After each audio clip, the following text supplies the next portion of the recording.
Hello, and welcome to What Was Wrong with the Judges at the Salem Witch Trials, brought to you by the History Department and the College of Arts and Sciences at The Ohio State University, and by the magazine Origins, Current Events and Historical Perspective. My name is Nick Breyfogle. I'm a professor of history and director of the Goldberg Center for Excellence in Teaching, and I'll be your host and moderator today. Welcome to everyone, and thank you so much for joining us. While most of the stories that are told and the books that have been written about the Salem witch trials concern those who were accused of witchcraft and their accusers, Matt Goldish's new book, entitled Science and Specters at Salem, turns the spotlight on the judges. They were, after all, the men who decided to accept the accusations and move the trials forward. Historians have long wondered why the judges accepted evidence based on visions of apparitions and touch tests. Today, Goldish will offer us some unexpected answers. Let's take a moment to get to know our speaker. Professor Matt Goldish is Samuel M. and Esther Melton Chair in History at the Ohio State University. He's a specialist in Jewish and European history with interests in Messianism, Jewish-Christian intellectual relations, and Sephardic studies. He earned his BA from the University of California, Los Angeles in 1986, and his PhD in 1996 from Hebrew University of Jerusalem. Professor Goldish has published multiple books, including, but not limited to, Judaism and the Theology of Sir Isaac Newton in 1998, The Sabbatean Prophets in 2004, Jewish Questions, Responsa on Jewish Life in the Early Modern Period in 2008, and now Science and Specters at Salem. Professor Goldish is active as an invited lecturer in various academic and community environments. With that introduction, let me mention the plan. Professor Goldish will open with a presentation on the judges at the Salem witch trials, and then he'll take your questions.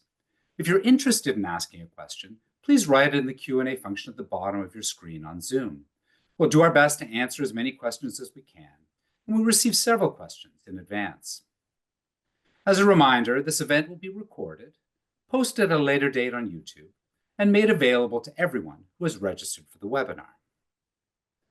Also, we'd like to take a moment to acknowledge that the land the Ohio State University occupies is the ancestral and contemporary territory of the Shawnee, Potawatomi, Delaware, Miami, Peoria, Seneca, Wyandot, Ojibwe, and Cherokee peoples. Specifically, the university resides on land ceded in the 1795 Treaty of Greenville and the forced removal of tribes through the Indian Removal Act of 1830. We want to honor the resiliency of these tribal nations and recognize the historical contexts that have and continue to affect the indigenous peoples of this land. Now, without further ado, let me pass you over to Professor Matt Goldish. Over to you, Matt. Thank you so much, Nick, and thank you to all the participants. I'm honored to be here. So let me start very briefly by saying that witch trials were not a matter of the Middle Ages, despite what you might think if you watch Monty Python. They are really a phenomenon of the early modern period, roughly 1450 to 1750. And that is more or less the exact period of what we old style people still referred to as the scientific revolution. And it's really the relationship between those things that's going to be relevant here.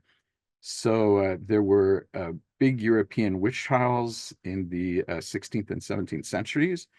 In New England, there were quite a number, dozens of small witch trials all throughout the 17th century, the period in which Europeans had settled, especially in North America.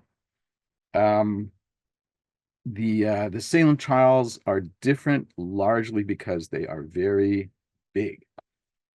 I'm going to try and give you a quick roundup or overview of what happened at Salem.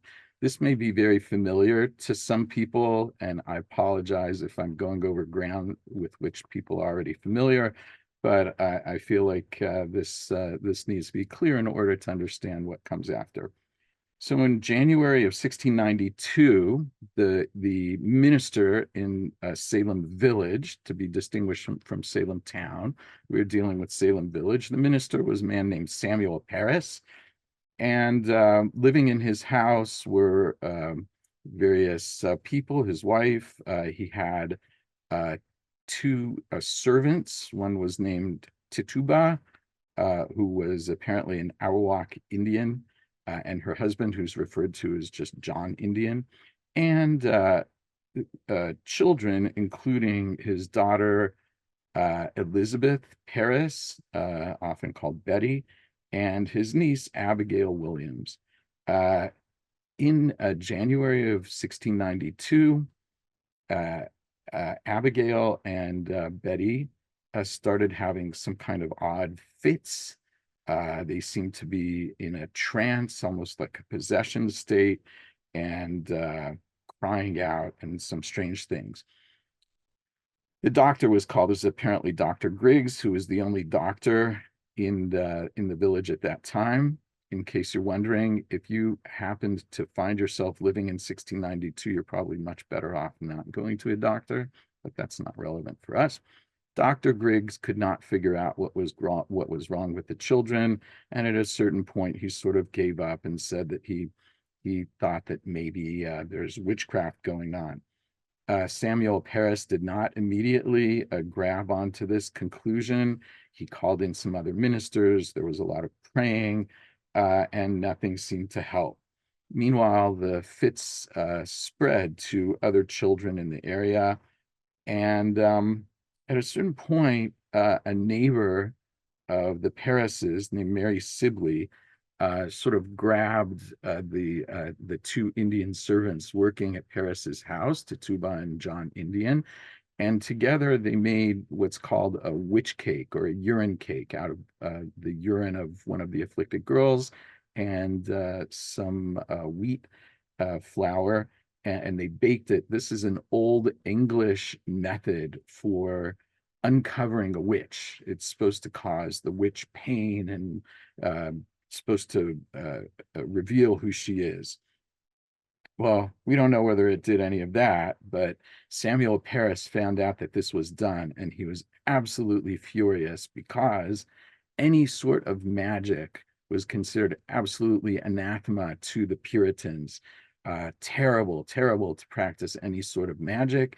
And so he excoriated Mary Sibley and his servants. But the next thing you know, Abigail Williams and Betty Paris had named Tituba, who helped make this witch cake, as one of the witches who was afflicting them. They said they felt they were being bewitched, and Tituba was one of the witches. And they also named two other unsavory local women, Sarah Good and Sarah Osborne. Well, the three women were called in front of some magistrates. I'll talk about that in a moment. And Tituba, after initially denying any wrongdoing, confessed. And she gave a long and detailed confession, which sort of set off the events that would follow afterwards. The afflicted girls, as this group was known, first Abigail Williams and Betty Paris, and then a bunch of other young women from the area, and eventually one or two men and some women who were not so young joined this group, but they're still referred to as the afflicted girls. So pretty soon after this, they started naming other witches that they felt were attacking them. Now, it's a little hard to explain this, but because of historical events having to do with the king back in England and the Glorious Revolution that had just occurred in England and so on, the Massachusetts Bay Colony had been incorporated into a different political structure. It had no charter at this time. The original charter, which had been issued in 1628, had been vacated. There was no charter and there was no governor. They were waiting for their new charter and for the governor to come, but until they came, they could not constitute or create a court which could try capital cases.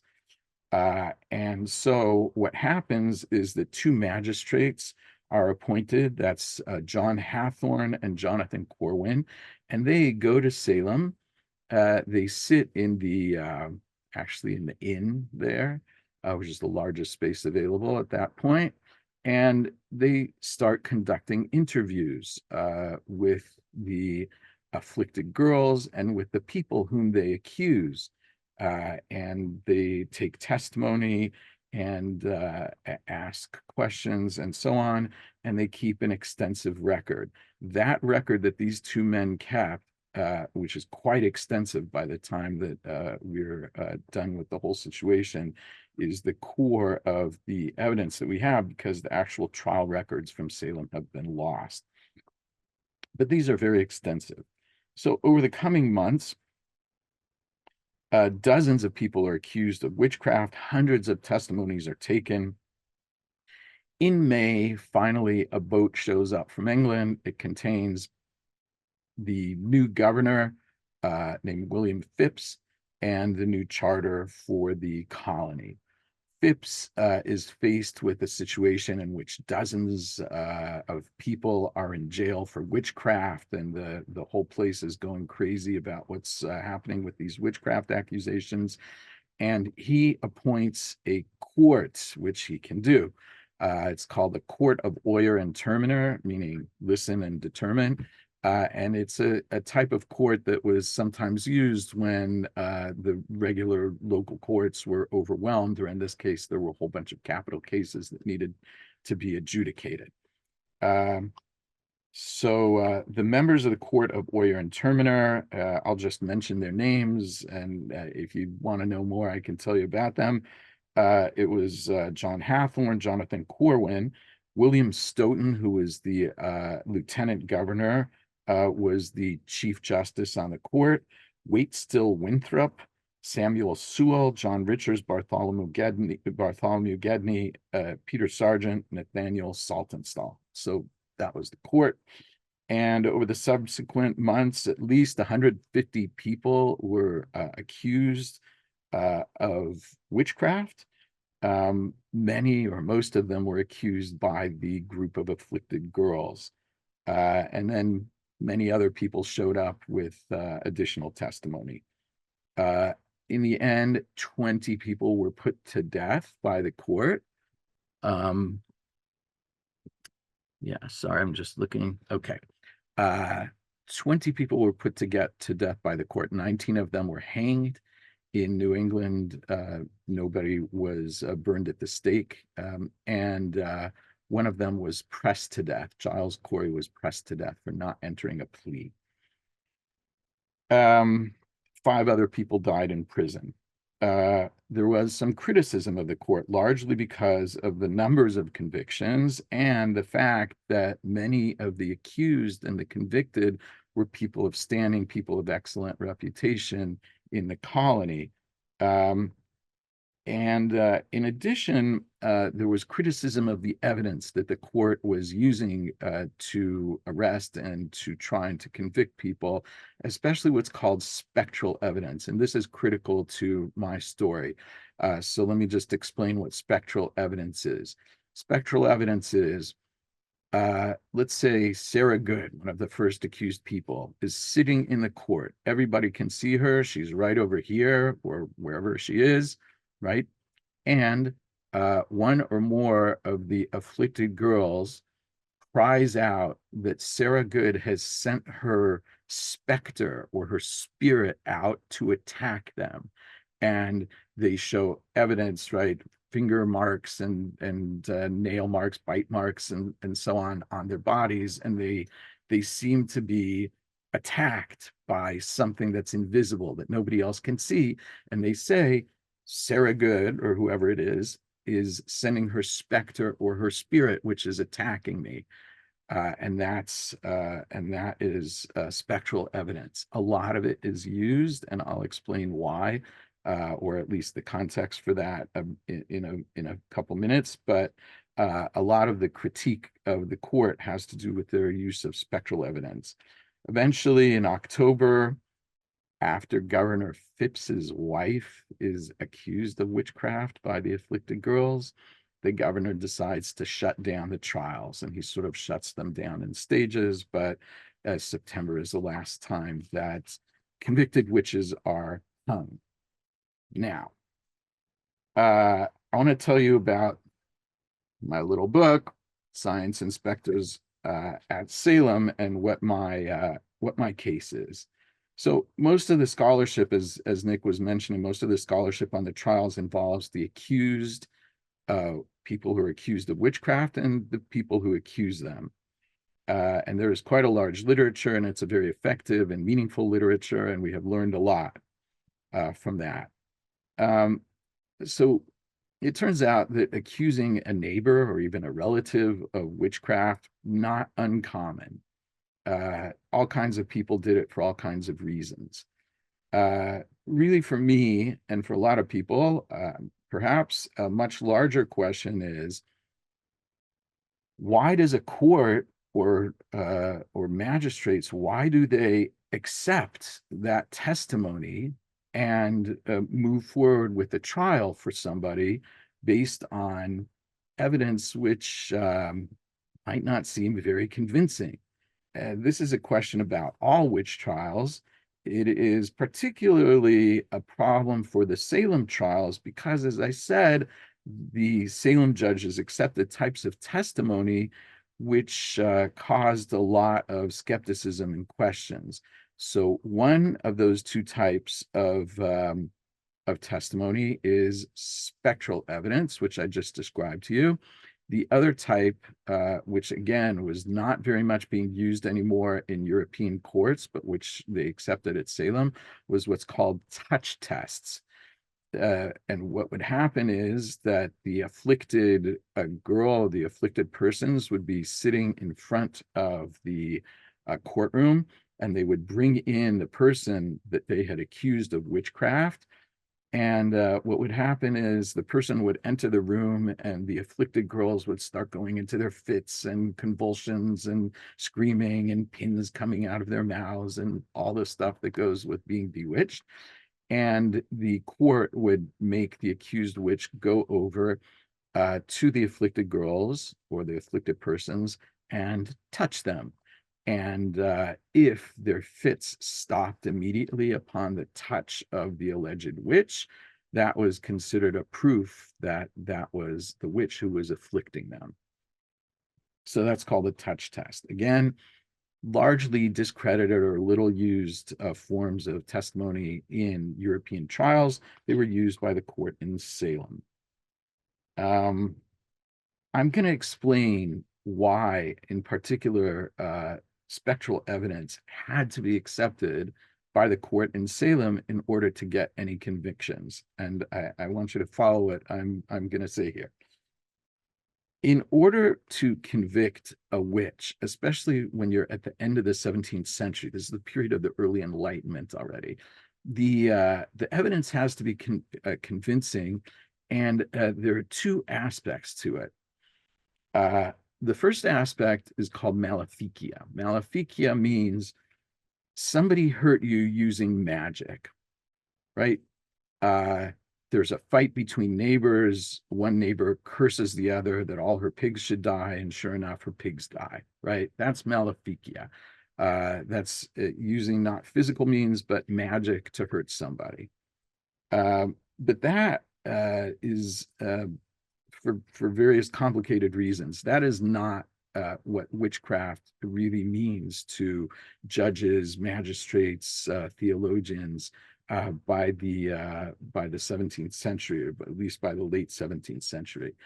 They believe that the witch gets her powers to hurt people, and she is a witch per se because she has made a pact with the devil. That is called diabolism. And because she has made a pact with the devil, she has these powers to use magic to hurt people, to do maleficia. And she is also a heretic and an apostate from the church, somebody who is extremely dangerous on religious grounds. So maleficia was not usually enough, an accusation of maleficia to convict anybody. Usually it required proof of diabolism as well. So the convictions of the Salem court were usually gained by the testimony of the afflicted girls. They were the main deponents who testified to the accused witch's covenant with the devil. In most cases, the spectral evidence and the references to the contract with the devil came in the same testimony. They were locked together. I'll give you an example of what this kind of testimony sounded like. Ann Putnam Jr., who was one of the afflicted girls who made many of the accusations, is speaking against Sarah Good, one of the earliest of the accused witches, at a hearing. And she says, on February 25th, 1692, I saw the apparition of Sarah Good, which did torture me most grievously. The apparition of Sarah Good, which did torture me most grievously.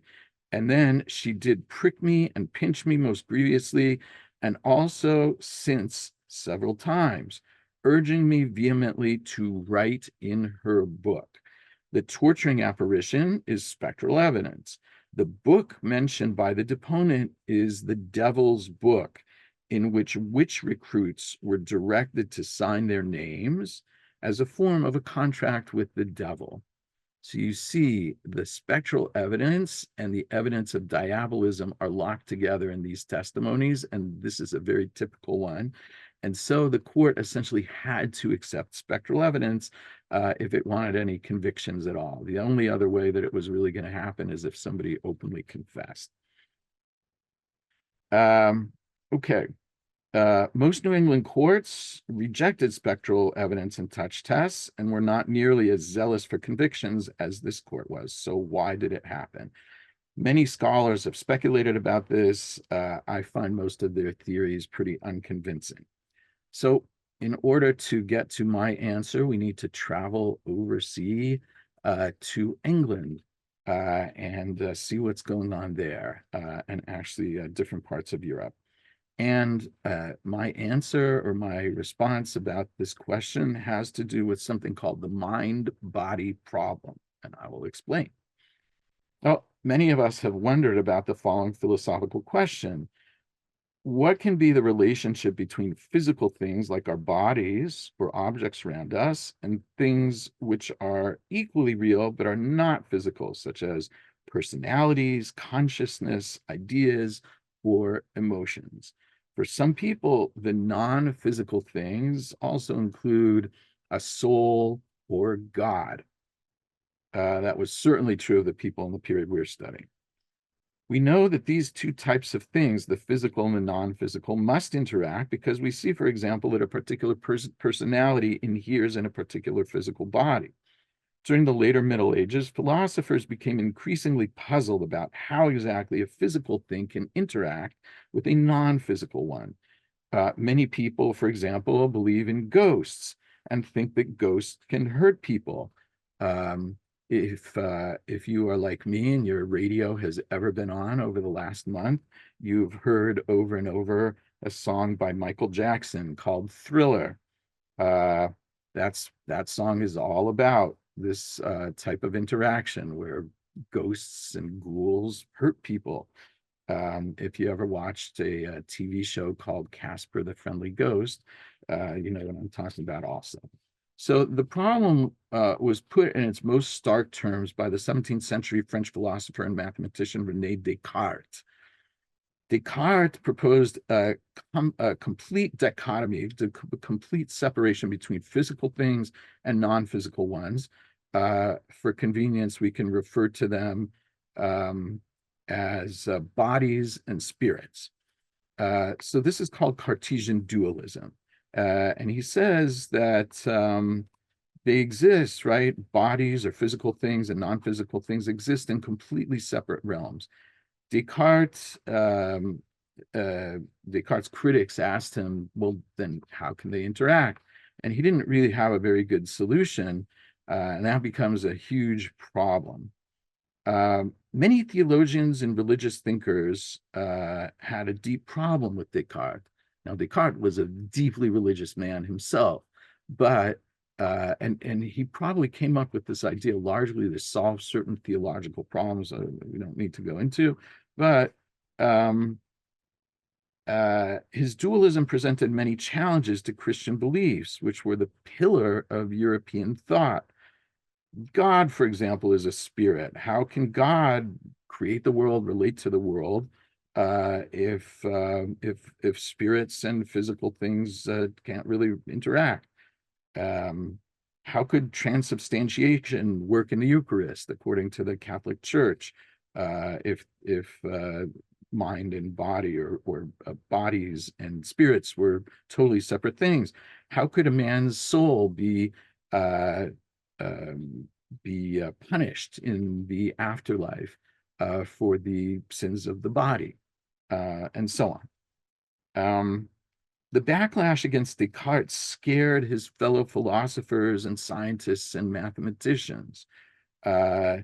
This was the height of the scientific revolution. Almost all the scientists, and scientists, by the way, at this time were called natural philosophers, were deeply religious people.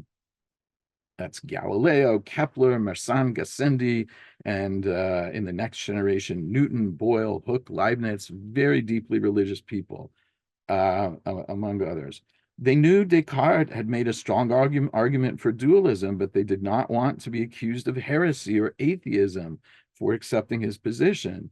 That's what had happened to the pious Descartes himself. They had also seen what happened to Galileo and to the earlier heliocentrist Giordano Bruno. If, however, a natural philosopher was being philosophically honest, he was stuck. Descartes was clearly right? He had made a very strong, powerful argument, but the theologians were right too. How is one to explain the relationship of the body and the soul, or of God to the world, if Descartes is right? Well, this is where enter two people who are at the core of my argument, Henry Moore and Joseph Glanville. Among the thinkers vexed by this problem was the English philosopher and minister Henry Moore. He thought that he had a solution to the mind-body problem about how they interact. I won't try and explain it to you. It's pretty abstruse, but he felt that he could explain it.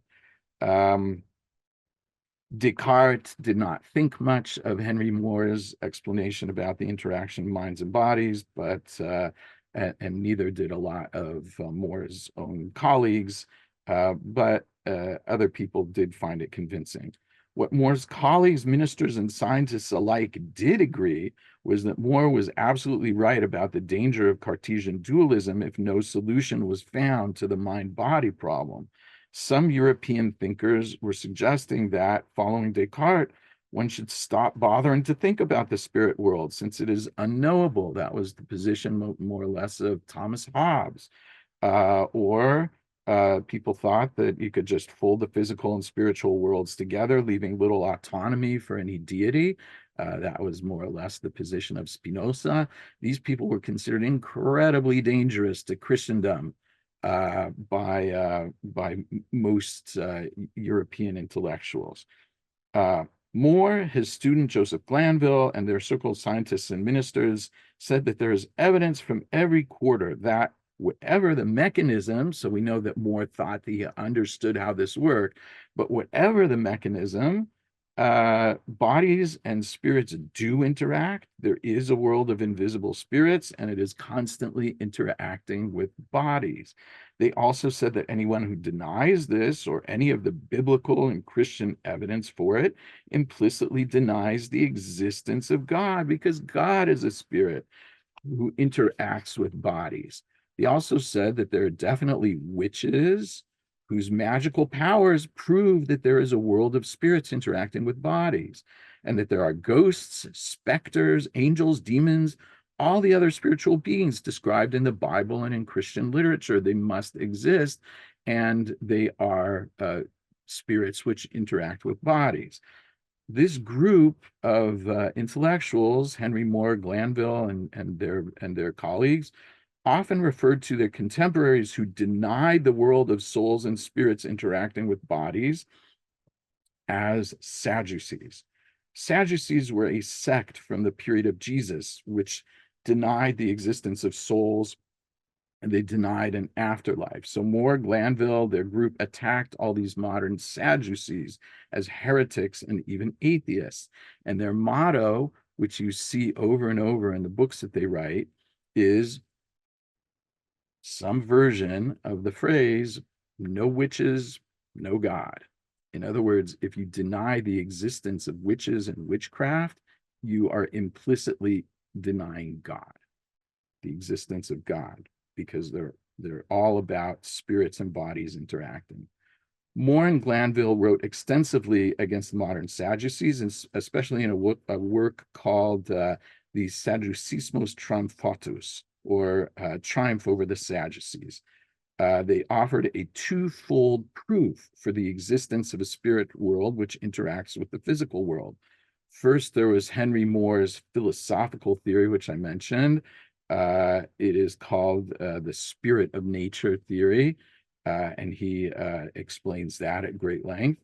The second prong of their attack on these modern Sadducees was an enormous collection of stories about ghosts and witches and specters and demons, and any other anecdotal evidence that they could bring up about the actual documented interactions between spirits and the physical world. And they brought this material from literature from all over the world, and especially from things which had happened recently and which there were living witnesses to. All right, now, this type of anti-Sadducee group existed in New England and in Salem as well. This anti-Sadducee literature was taken extremely seriously by intellectuals on both sides of the Atlantic. In Boston, the famous minister and president of Harvard College, Increase Mather, became an author of anti-Sadducee works, as did his son, Cotton Mather. They modeled their books on this subject on the works of Moore and Glanville and other anti-Sadducee writers from England, such as Richard Baxter and Richard Bovett. The judges at Salem were very close with the Mathers. Most of them were members of the Mathers Church in Boston. Several of them were also trained at Harvard, particularly Stoughton, Winthrop, and Sewell. And we know from several contemporary sources that they read and thought very carefully about the book by Moore and Glanville called Sadducismus Triumphatus when they were in the Salem witch trials, when they were prosecuting the Salem witch trials. They were reading that book, among others, very carefully. We have eyewitness accounts about that.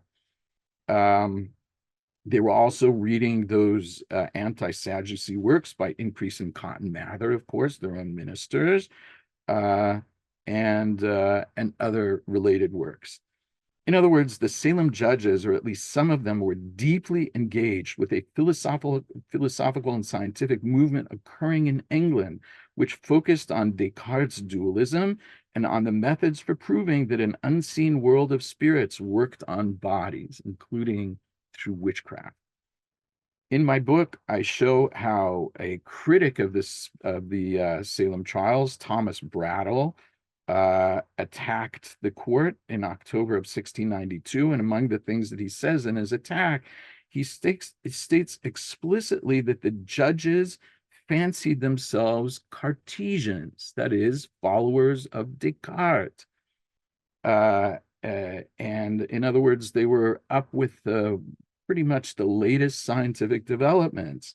And they used what he says, is a bad understanding of a Cartesian philosophy taken from Henry Moore and Joseph Glanville to support their use of touch tests in particular.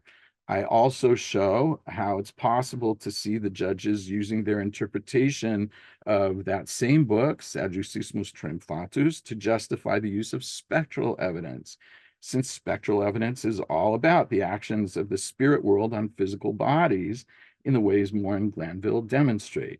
My conclusion is that the judges at Salem, that was one of the most philosophically and intellectually sophisticated groups of men ever to adjudicate witch trials. It may seem very paradoxical, but the reason that they were so zealous, that they accepted touch tests and that they accepted spectral evidence, was because of their intellectual and philosophical commitments, especially to the Moore and Glanville school of understanding of René Descartes. This led them to believe so deeply in the presence of witches and to accept those touch tests and spectral evidence. If there's time, if anybody wants, I can explain more about who Thomas Brattle was. He was a fascinating figure. His relationship to the judges, he was related to half of them. I was very close with them, in fact, and I can tell you more about how this idea about how the touch tests worked. So I'm going to stop there and see if anybody has any questions. Thank you so much, Matt, for that fascinating. I mean, there was so much that I've never learned about before, never heard about before. That was really, really fascinating. That's why I wrote a book. Yeah, I'm so glad you did. We're starting to get some questions coming in, but let me just, if anybody is interested in asking questions, please do just type them into the Q&A, which is a little button at the bottom of your screen. But we had one question that came in as part of the registration that I just want to send your way, which was a kind of question of kind of how were judges determined at that time? Were they appointed? Were they elected? And in particular, so what happened to these judges after the trial? Is there a story about what they went on to do after this trial that you know about? Excellent questions. So the first problem is, well, the very first issue is that these men were not trained as judges. They had not gone to law school. They had not, right? This was true in most of the colonies. It was true a lot of places in England. In other words, people were adjudicating cases and acting as judges who were certainly very sophisticated and knew a lot about the law and so on, but were not trained as judges.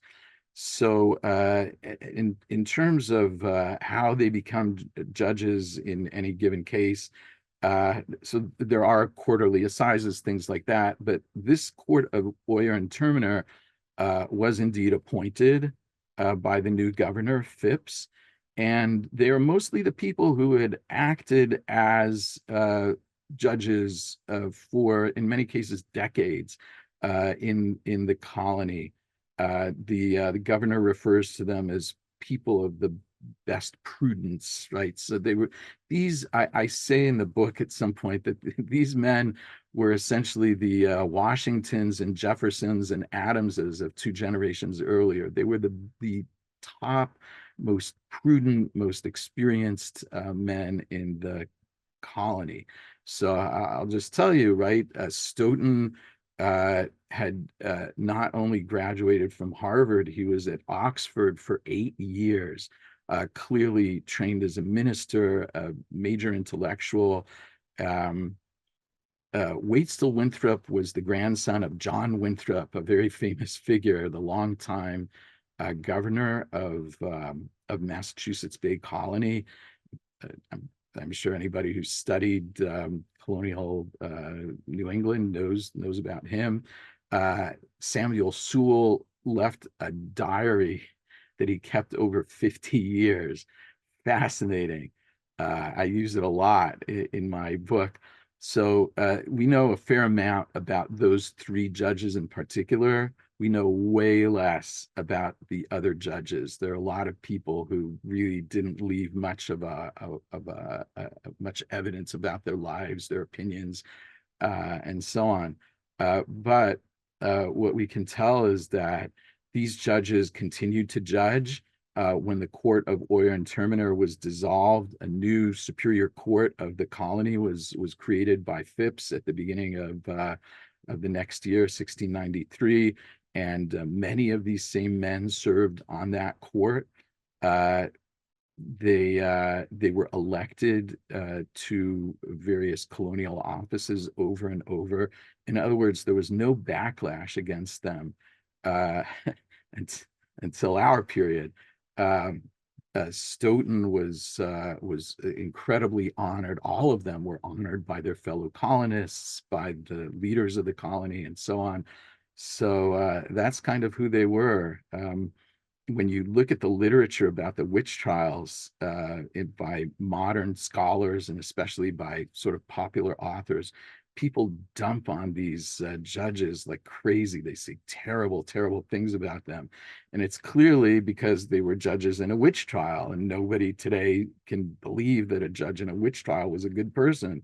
But if you read, for example, Samuel Sewell's diary, you love the guy. He's a terrific guy. You read Waitstill Winthrop's extensive exchange of letters with his brother Fitzjohn Winthrop, who was the governor of Connecticut. You admire him. He cares about everybody. Stoughton, he's a tough guy, but he's really fair and seems like a much beloved figure. Sewell is the first person, I think it's Sewell, who writes this book explaining why there should be no slavery, especially of Indians. Um, you know, they're mistreated by the modern literature, but these were some very impressive figures. Wonderful. We have a couple of questions about witches, or the term kind of witch hunt.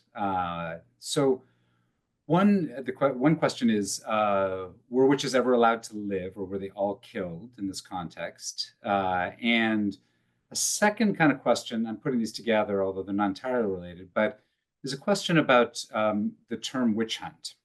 So we hear the phrase witch hunt bandied about in popular contemporary culture quite often. Do you find this to be overused? How would you define the phrase in a modern setting?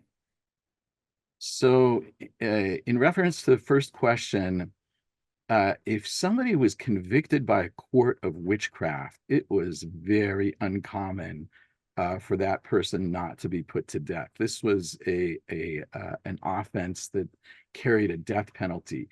In Europe, in certain places and times, there are cases where somebody is just exiled or something else. But normally, especially in Western Europe and New England, if the person was convicted, and in the case of England and New England, there was a grand jury involved. If the grand jury approved the decision of the court, that person was put to death. It did occur in Salem, in fact. There's a testimony that about a couple people where the grand jury came back with a return of what's called ignoramus, which means they didn't think there was enough evidence to convict the person. And the judges, or in one case, Cotton Mather, turned around and sort of pushed them to reconsider, and they reconsidered and ended up putting the people to death. So not common for anything except the death penalty. As far as the term witch hunt, yeah, I mean, it gets used, and I suppose it's a personal preference about whether it's an appropriate term or not. The McMartin case in the 1980s or 90s. Of course, the Red Scare in the 1950s and the House Un-American Activities Committee, often called a witch hunt. Famously, Arthur Miller wrote his play about the Salem witch trials called The Crucible. as a way of addressing the House Un-American Activities Committee and the accusations of um, communists in all kinds of industries and so on in the 50s. And he's very explicit about it. He wrote an article in the New Yorker explaining that that's exactly why he wrote that. So it has become part of our culture, the idea that a witch trial is any sort of unfair chasing after people who are victims rather than perpetrators. And of course, it happens all the time. Um, I I think that the term has just become part of our language, and like it or not, it seems to mean that. Um, we have a series of questions kind of in comparing the witch trial, these witch trials, and then the longer kind of legacy. Um, Let me do a couple of questions. They're different, but they're dealing with the kind of longer legacy of these witch trials. So one of them is a question which asks, were there judicial reforms related to spectral evidence after the trials and the criticism of the trials? And the second question is, what happened to the girls who accused Sarah Good of witchcraft? So I suppose what happened to the accusers, and then also, is there ever a moment where spectral evidence is challenged in terms of its judicial uses? So it was challenged during the Salem trials. The governor in June of 1692 asks a group of ministers to give their opinion about the trials and what's going on. And they say, well, we think that the court's doing a good job. It should be careful not to convict anybody based only on spectral evidence. And I'm sure that the court imagined that it was not convicting anybody strictly on spectral evidence. Here's the problem.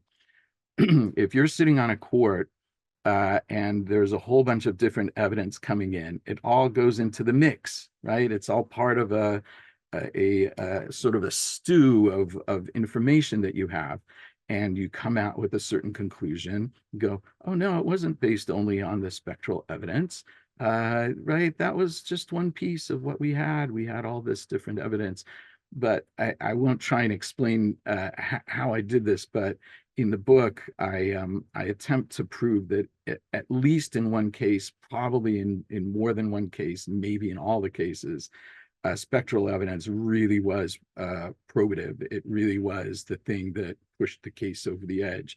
But the judges were warned multiple times that it shouldn't be that way.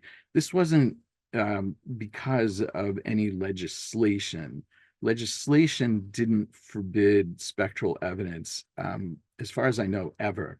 The way that these right the laws about witchcraft were pretty general and vague, and it was expected that the courts would use the literature about prosecuting witches, and so there were several books, and we know that the judges at Salem consulted all these books, Gall, and I've forgotten who the other authors were, standard books coming out of England about prosecuting witches, and they all say don't convict anybody strictly on spectral evidence. It's right, you can't do that.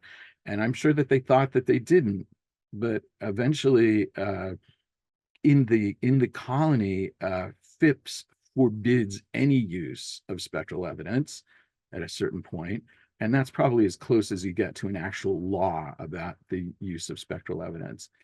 The second question was about oh yes, the afflicted girls. So we don't know much about them in the future, but it's interesting that whoever asked that question, you asked specifically about the testimony that I gave as an example. That was Ann Putnam Jr. against Sarah Good.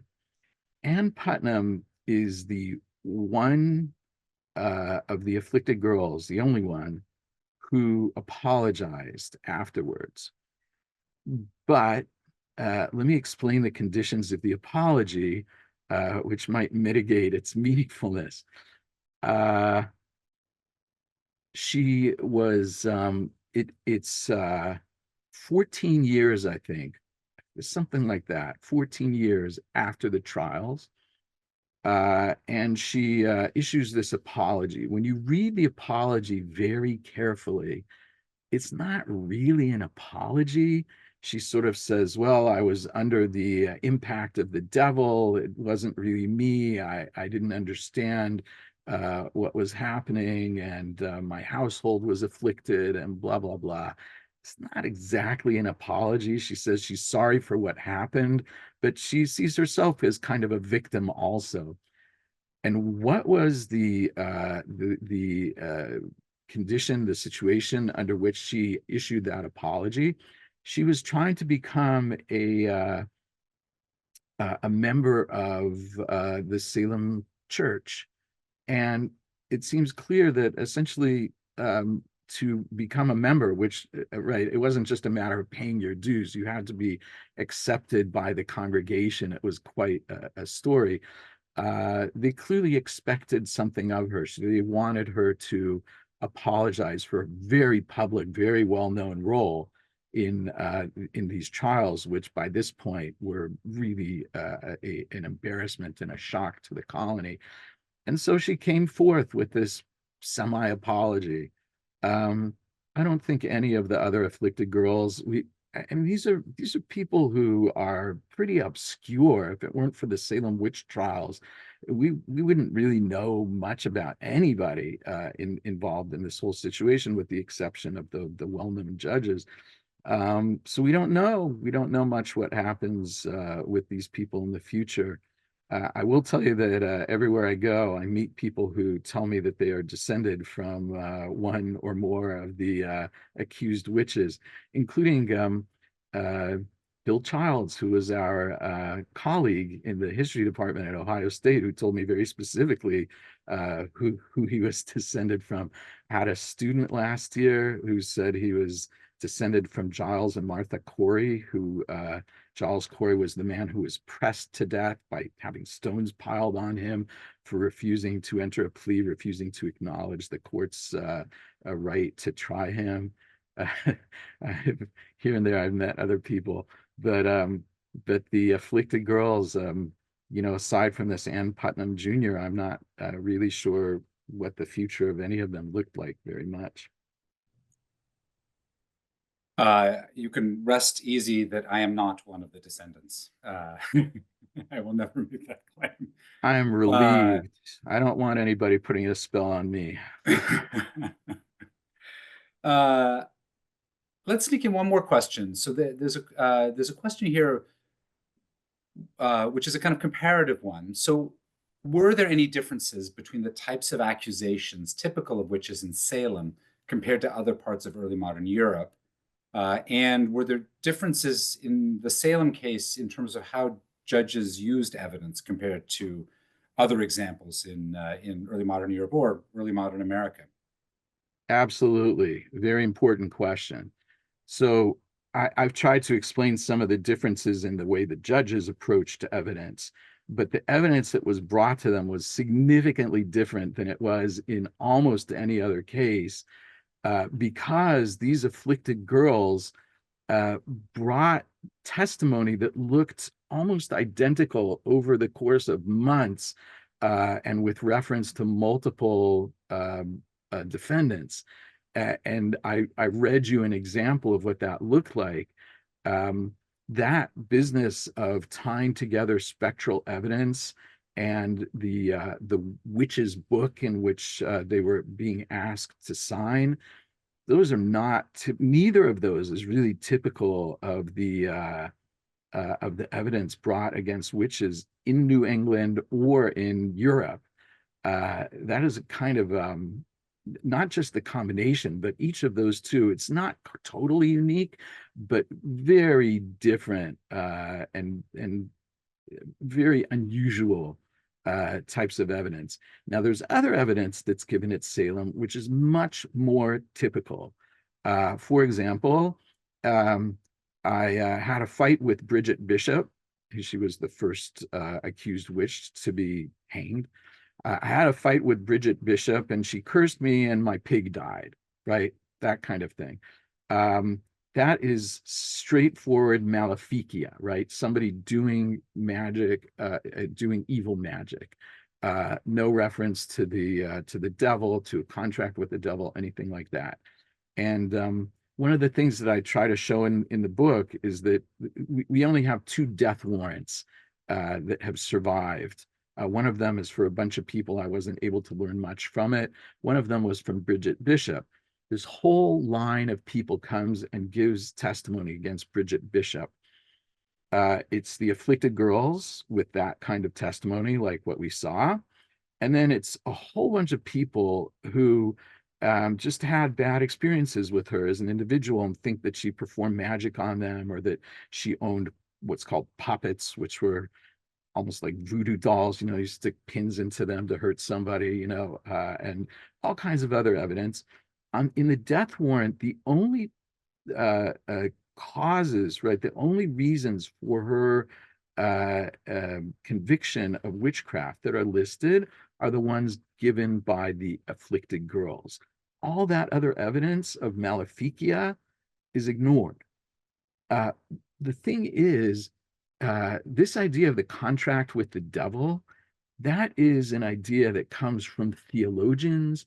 It comes from educated Europeans, and they don't think very much of the maleficia accusations by themselves. They think that these 2 things come together, that the power of the witch comes from her contract with the devil. Most people, most ordinary Europeans in particular, but most ordinary New Englanders too, couldn't care less about the contract with the devil. That's not what they're worried about. They're worried about, why did my child, God forbid, right? Why did my child die? Why did my pig die? How is it that right after she looked at me funny, my wagon hit a rut in the road and broke the wheel, right? That's what's bothering them. And it's a problem getting convictions. England has really not very many convictions of witches, because number one, they won't use torture, and number two, they have a grand jury involved.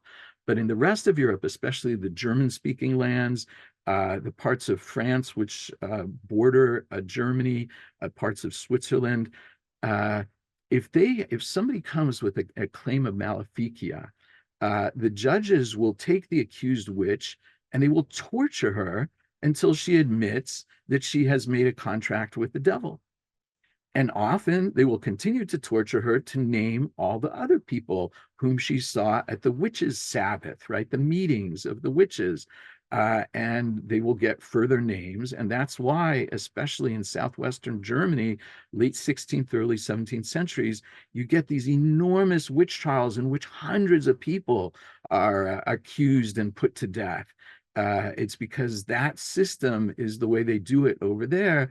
They didn't do it that way in England or in New England. So there's a huge difference in the types of evidence, and there is a huge difference in what judges did with it, based partly on what the laws were that were governing them.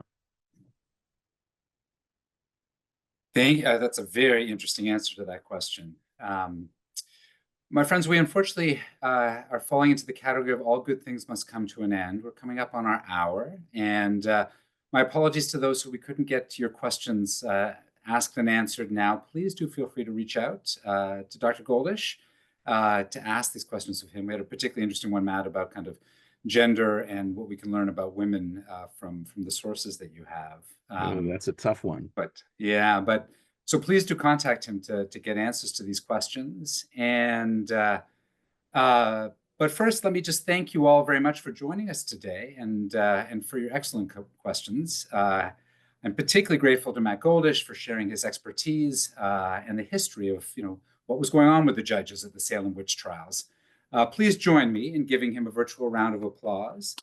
Thank you so much.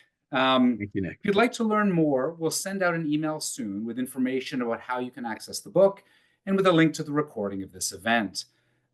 We'd also like to thank the College of Arts and Sciences, especially Alex Stacklane, the Department of History, the Goldberg Center, and Origins Current Events and Historical Perspective for their support.